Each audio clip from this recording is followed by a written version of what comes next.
Salvete, ego sum Maria, et hodie rogandas volo facere tibi. Salvete María, ego sumo vidio et ego respondere tuas cuestiones. Me gustaría saber la historia de tu infancia, dónde naciste, en qué año.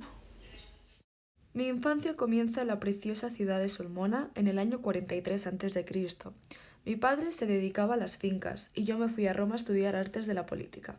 Después terminé mi formación en diversas ciudades de Grecia, pero abandoné la política para dedicarme a la poesía. ¿Crees que la Metamorfosis es tu mejor obra? Sí, porque ha sido una de mis obras más famosas y es mi ópera prima. Háblanos de la novela Amores. Da populo, da verba mi. Díselo al pueblo, dímelo a mí. Es una novela que trata sobre el triunfo de amor, con la figura de la alcahueta y la promesa de no volver a enamorarse. Esa novela, la cual te desterraron a Sulmona, ¿cuál es? Cuéntanos un poco sobre ella. La novela en la que me desterraron a Sulmona fue Ars Amatoria. Era una trilogía la cual dos de ellas se dirigían a los hombres y una a las mujeres.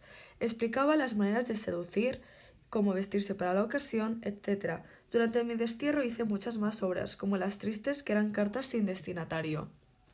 ¿Qué te inspiró para hacer Heroides? Para hacer Heroides me inspiré en Éolo, una tragedia de Eurípides. Heroides se basa en 7 partes. En cada parte podemos ver muchos sentimientos, amores, desamores, etc. Una frase que me gusta mucho de esta novela es Habeunt studia in mores, lo que se persigue con celo se convierte en costumbre. ¿Cuántos hijos tienes? Tengo 2 hijas, las cuales una es de mi segundo matrimonio y la segunda es de mi tercer matrimonio. Mi primer matrimonio fue cuando era muy joven y duró muy poco. ¿Utilizabas a alguien importante en tus obras? Y en ese caso, ¿qué sentías hacia esa persona?